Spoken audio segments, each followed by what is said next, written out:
전일장 복습하고 오늘장 미리 예습하는 모닝브리핑 시간입니다. 지난주 금요일 우리 증시 여러 뉴스를 소화하며 움직였죠. 네, 맞습니다. 정치적인 불확실성이 확대되자 양대 지수 크게 흔들리는 모습이었는데요. 특히 코스닥 같은 경우에는 연중 최저점을 터치하기도 했습니다. 주말 사이에도 뉴스는 쏟아졌습니다. 오늘 주말 사이 나온 뉴스와 함께 분석까지 종합적으로 확인해 보시죠. 모닝브리핑 지금 바로 출발합니다. 비상계엄 사태 이후 연일 뉴스가 쏟아지고 있습니다. 12월 6일 금요일 시장을 관통한 한마디. 쏟아지는 헤드라인 시장은 진통 속입니다. 개장하자마자 우리 시장은 관련 뉴스들을 소화했고요. 한때 2차 계엄에 대한 우려가 커지며 코스피는 2,400선을 내주기도 했습니다. 이후 낙폭을 크게 회복하긴 했으나 양시장 합산 총 1,960개 종목이 하락하며 체감지수는 더욱 안 좋았던 하루였습니다. 그럼 먼저 수급 수치와 함께 특징 섹터부터 확인해 보시죠. 상장사들의 실적 부진과 금투세 논란에 지난주 계엄 사태까지 불거지며 국내 증시에 쓰나미급 파도가 몰려들고 있는 것 같습니다. 코스피는 장중 2,400선이 무너지고 코스닥도 650선 밑으로 내려가며 연중 최저점을 터치하기도 했는데요. 장 후반 들어서는 하락폭을 줄이면서 코스피가 0.56% 내린 2,428.16포인트로 거래를 마쳤고요. 코스닥은 1.43% 하락하며 661선에서 마무리를 했습니다. 수급적으로 보면 코스피는 외국인이 3거래일 연속으로 매도를 하면서 3천억 원 넘는 팔자세 보였고요. 그래도 외국인이 기관과 함께 코스닥은 순매수에 나섰지만 장중에 큰 폭으로 하락한 코스닥에 불안감이 커진 개인 투자자들의 심리가 위축되면서 지수를 눌렀습니다. 섹터별 흐름도 함께 확인해 보겠습니다. 지난주 정치 테마주들이 상승률 대부분을 차지한 가운데 그 외의 섹터들을 살펴보자면 은행주 흐름이 견조했습니다. 최근 정치적인 리스크가 발생하며 은행주가 그 피해주로 인식되고 지난주 수요일과 목요일에 11% 넘게 하락하기도 했는데요. 단기적인 상승 동력이 약화됐다는 분석과 함께 총 주주 환원율 상향과 수익성 다변화에 따라 향후 투자 매력은 유효하다는 평가가 나왔고요. 카카오뱅크가 4.8% 올라선 가운데 신한지주 등 금융지주사들도 상승세를 보였습니다. 한편 원전 해체주는 부진했습니다. 관련 섹터로 분류된 12개의 종목들이 일제히 하락세를 보이며 4% 넘는 하락세 보였는데요. 원전 해체 시장이 500조 원 규모로 추산되는 가운데 이를 겨냥한 산업 육성이 좀처럼 속도를 내지 못하고 있다는 보도가 전해졌습니다. 국내에만 수명을 다하고 영구 정지 상태에 있는 원자력 발전소가 2기에 이르지만 이 해체 작업을 제대로 시작조차 못하는 상황인데요. 이러한 분석에 우리 기술이 7% 하락했고 두산 에너빌리티는 3% 넘는 내림세를 보였습니다. 이어서 가상화폐 섹터도 약세를 보였습니다. 지난주 차기 행정부 증권거래위원회 위원장에 친암호화폐 성향의 폴 애킨스 전 위원이 지명되며 규제 완화에 대한 기대감이 부각됐죠. 비트코인 가격도 사상 처음으로 10만 달러를 넘어섰는데요.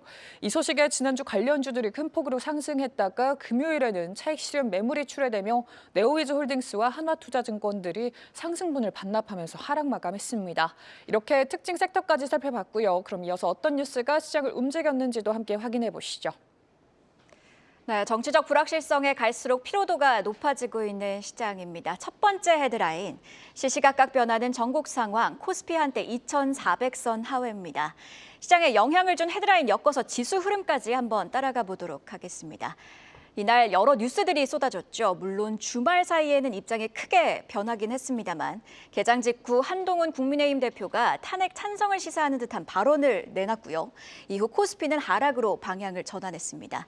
특히 10시에는 2차 계엄 가능성에 대한 기사들이 나오며 지수는 순식간에 낙폭을 키웁니다. 코스피 2,397포인트까지 하락했고요. 코스닥은 644포인트까지 밀렸습니다.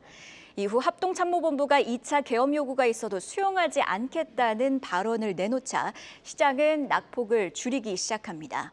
오후에도 시장은 계속 나오는 헤드라인들을 주시하며 조심스럽게 움직였던 하루였는데요. 쏟아지는 헤드라인 속 환율도 변동성을 보입니다. 원달러 환율 이날 1,419원에서 출발을 했는데 2차 계엄 우려가 불거지자 지수가 급락했던 것처럼 상승폭을 빠르게 키워 1,429원까지 치솟았습니다. 이후 당국 개입 추정 물량이 나오고 달러도 상승폭을 줄이면서 환율은 오후 내내 1,420원 선에서 등락을 하다가 1,419원에서 마감을 했는데요. 자, 이렇게 헤드라인과 함께 지수 그리고 환율 흐름 따라가 봤습니다. 두 번째 헤드라인, 연기금, 탄핵 정국 속 소방수 역할, 정치적 불확실성 속 증시 향방은입니다. 이번에는 수급 살펴보고요. 주말 사이 나온 뉴스와 함께 분석까지 한번 요약해 보도록 하겠습니다. 일단 6일 수급은 크게 세 가지 특징으로 요약이 됩니다. 개인들이 불확실성에 대규모로 매도에 나섰고요. 두 번째, 개인들이 물량을 쏟아낼 때 외국인이 매수로 물량을 받아내는 듯 싶었는데 결국 이날도 코스피를 매도했습니다. 한편 선물은 3,200억 원가량 매수하면서 비중을 좀 조정하는 듯한 움직임이 포착되기도 했는데요. 마지막으로 이날 연기금 주도로 기관이 하방을 지지했죠. 매수 종목들을 좀 살펴보면요. 시가총액 상위 종목 그리고 코스닥 150 추종 ETF가 담겨 있었습니다. 대형주와 지수 추종 ETF를 담아 지수 방어에 나섰음을 알 수 있었는데요. 이렇듯 연기금 지난 3거래일 연속 순매수에 나서며 소방수 역할을 톡톡히 해내고 있는 모습 특징적입니다. 자, 우리는 주말 사이에도 많은 뉴스들을 소화했습니다. 주말 헤드라인 요약해보면요. 7일인 토요일 윤석열 대통령의 탄핵 소추안이 의결 정족수 부족으로 불성립됐고요. 주요 외신들은 정치적 불확실성에 짙어졌다고 평가하기도 했습니다. 정쟁을 심해지다 보니 국회에 표류되고 있는 예산안 그리고 민생 법안들의 미래에도 빨간불이 켜졌습니다. 이런 상황 속 어제 최상목 부총리는 국회에 예산안 금투세 폐지 반도체법을 신속하게 처리해달라고 했고요. 시장 변동성이 우려되다 보니 일명 F4 최상목 경제부총리 겸 기획재정부 장관과 이창용 한국은행 총재, 김병환 금융위원장, 이복현 금융감독원장은 어제 오후 6시 거시경제 금융현안 간담회를 열고 해외 언론 및 주요 외국인 투자자들의 인식을 점검했다고 했고요. 9일, 즉 오늘부터는 정부의 시장 안정 의지를 국내외 투자자들에게 공유하겠다고 밝혔습니다. 즉 정리하자면 주말 사이 정치적 불확실성은 짙어졌고요. 금융당국은 안정화를 위해 총력을 다하겠다는 메시지를 또 한 번 시장에 던졌습니다. 길어진 탄핵 정국 증권과 분석을 좀 살펴보면요. 지난 두 번의 탄핵 정국 당시 초반에는 정치적 불확실성에 지수는 밀렸지만 탄핵이 확정된 이후에는 불확실성보다는 대내외 변수 그리고 경제 펀더멘털, 즉 기초 체력이 지수 향방을 갈랐습니다. 신한투자증권은요, 2004년에는 고유가와 중국의 긴축 정책으로 국회 의결 이후 헌재 판결 전까지 지수는 결국 하락했지만 2017년에는 반도체 슈퍼사이클 하에 IT 대형주 위주로 외국인 수급이 유입되며 국회 의결 이후 코스피는 올랐다고 강조했습니다. NH투자증권, 하나증권도 비슷한 분석을 내놓은 바 있는데요. 다만 지금 좀 우려스러운 건 우리 기초 체력이 그렇게 좋지 못한 상황에서 초반 탄핵 불확실성이 길어졌다는 겁니다. 자, 일단 오늘 장은 장 초반 환율 주시하셔야겠습니다. 토요일 탄핵안이 폐기된 이후 외신과 글로벌 IB 사이에서는 환율 이야기들이 여러 나왔습니다. 로이터는 한국의 위기 대응 전략에 있어 통화 안정은 그 무엇보다 중요하다고 봤고요. 뱅크 오브 아메리카는 탄핵 실패로 정치적 불확실성이 커진 가운데 9일 그러니까 오늘 개장 후에 원화 가치가 급락할 가능성을 경고했습니다. 노무라증권은요, 내년 5월 말까지 원달러 환율이 1,500원까지 치솟을 가능성을 봤습니다. 외환 보유고로 대응할 여력이 부족하다고 했고요. 거시경제 펀더멘털은 약화했고 또 정치적 불확실성은 원화 약세를 지지한다고 봤습니다. 다소 좀 슬픈 전망인데요. 수출이 불안한 가운데 통상질서 재편에 대응할 또 시장을 살릴 골든타임을 부디 놓치지 않길 진심으로 바랍니다. 이어서 금요일 장 마감 이후에 나온 공시와 일정까지도 함께 확인해 보시죠. 지난주 금요일 장 마감 이후에 나온 공시도 함께 체크를 해보겠습니다. 우선 롯데가 렌터카 업체 롯데렌탈을 1조 6천억 원에 매각하기로 했습니다. 홍콩계 사모펀드 어피니티의 경영권 지분을 매각할 방침에 주가는 시간외에서 6.75% 상승불을 켰습니다.